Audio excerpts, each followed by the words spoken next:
Hi there, my name is Ginny Carroll, and this is my introductory video for my online educator portfolio. And I just want to take a few minutes to introduce myself and talk about my journey to becoming an educator and as an educator. So I will go ahead and start out professionally. My first job as an educator is the job that I still hold today. I am a math teacher with I Succeed Virtual High School, and I am approaching the end of my ninth year. I love what I do, and I love our students, and the teachers that I get to work with are top notch. So I've been with I Succeed from the beginning. Um, it has definitely been a wild ride, but I hope that I get to be here for the duration. We're on a really exciting path right now, and we're doing just some really great things, some things that I'm proud of and that I know as a school we're proud of. So it's a good place to be, and the people that I work with inspired me to pursue this portfolio. So I know we're moving in the right direction. I Succeed has been through, I think, 4 different learning management systems in the time that I've been there. So even though 9 years is a long time, but it's also not a crazy long time in terms of careers. I feel like I've kind of been through the gauntlet with having to learn new things. Uh, but that is one of the things that I love about being an online teacher is that there's always something new to learn every single year. Not only has new students, which all schools have new students, we just always have new technical opportunities. Sometimes they're challenges, but other times that they're opportunities to make things um, better, enhance our communication, enhance our instruction. Online teaching just never ceases to amaze me how quickly things change. And so that's one of the things that I definitely love about it. It's always new and different. So prior to becoming an online teacher, I was a chemical engineer for about 10 years. I worked at Frito-Lay as a project engineer right out of college. And then I was an environmental consultant in the Boise area for a few years before moving up to Valley County. And I worked there as an environmental compliance manager after a ski resort got into some environmental trouble. So I stepped in there and was able to help them out. But about that time, I decided that I really um, wanted to pursue what I'd kind of known for a long time was something I was passionate about, which is education, and just the art of teaching. I had been a ski instructor through college, through high school and college, and uh, the learning process was something that I just thoroughly enjoyed, and I knew that about myself. So George Fox University was in the Boise area at the time, and they were offering an MAT program, which I pursued and got my master's in education. And I'm so glad that I did that. I had gone to Colorado School of Mines for my engineering degree, and I really liked that. But I feel like from that, I took away the math and science background that is really helping me out as a teacher. So it's all coming together, hopefully. um, Obviously, I'm currently enrolled in the EdTech portfolio course. Last semester, I took the EdTech 502 course, and I feel that that definitely gave me several artifacts that I was able to use in creating this portfolio.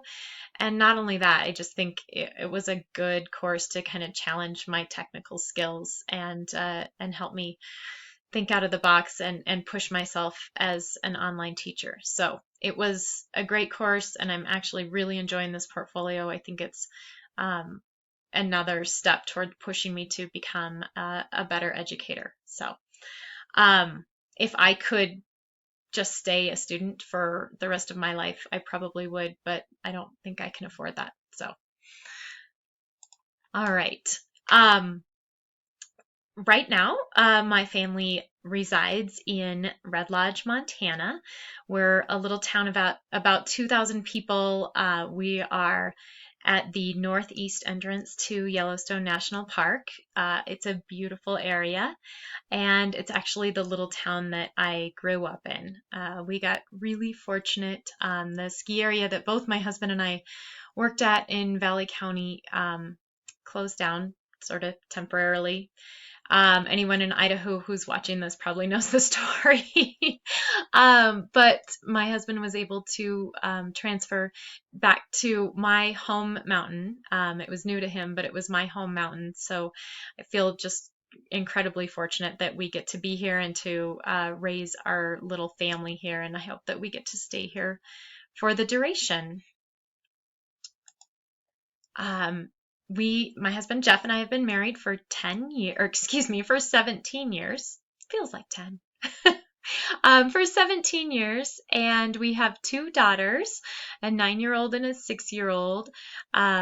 We have a dog and a cat. The cat was new to us at Christmas, so I kind of had to alter this presentation to include her. But these are the people and beings that kind of make my world go round. So they are why I do what I do. And now that my girls are in school, it's just added another dimension to my teaching because the importance of education hits home on an even more personal level than it already did. Now that I've got kids going through the same system. They're not online, but they're in public schools nonetheless. So let's see. A little bit more about me. I already mentioned that I was a ski instructor for my high school and college years.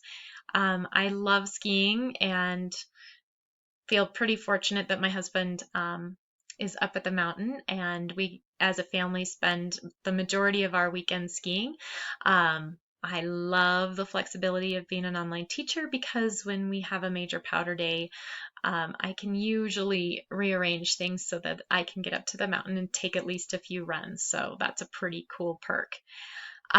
In the summer, we love to mountain bike and run and hike and do all the things that living just north of Yellowstone offers.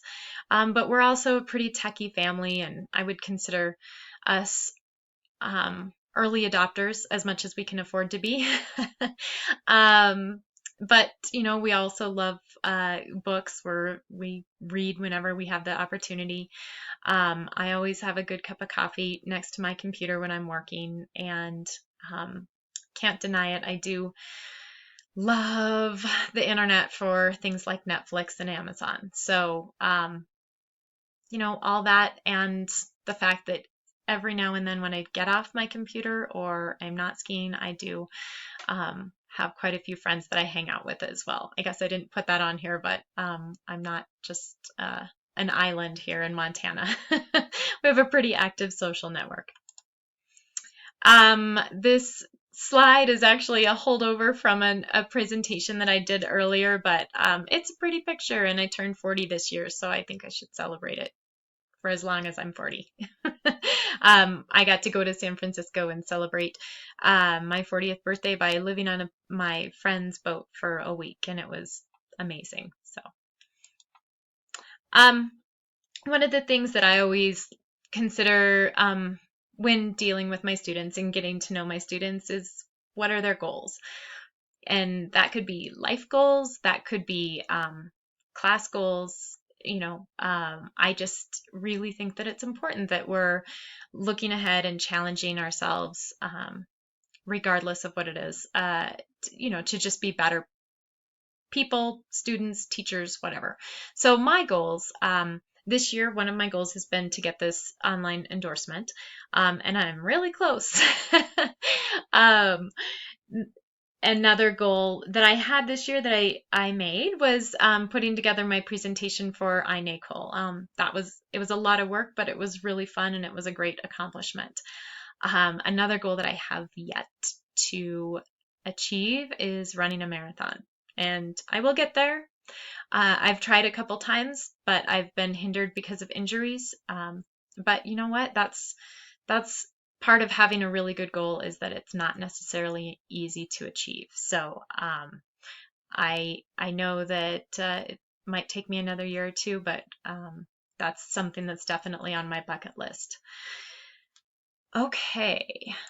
And I think I'd just like to conclude with a quote that I share with my students. It's not that I'm so smart, it's just that I stay with the problems longer. And I guess I could put that in for running too. It's not that I am such a great runner, it's just that I keep trying to run a marathon and I'm eventually going to do it. I really like that. And I think that persistence is very key. It's kind of cliche and a really popular thing to be talking about right now, grit, but I think there's a reason for that. I think it does matter. I'm not looking for the smartest student. I'm looking for the hardest working student. And when I had employees in a previous life, I wasn't looking for the smartest employee. I was looking for the hardest working employee. And the job sense or the teacher sense or the student sense come with the hard work. So that's all I have, and I appreciate you taking a few minutes to learn about me, and hope that you enjoy my portfolio. Thank you.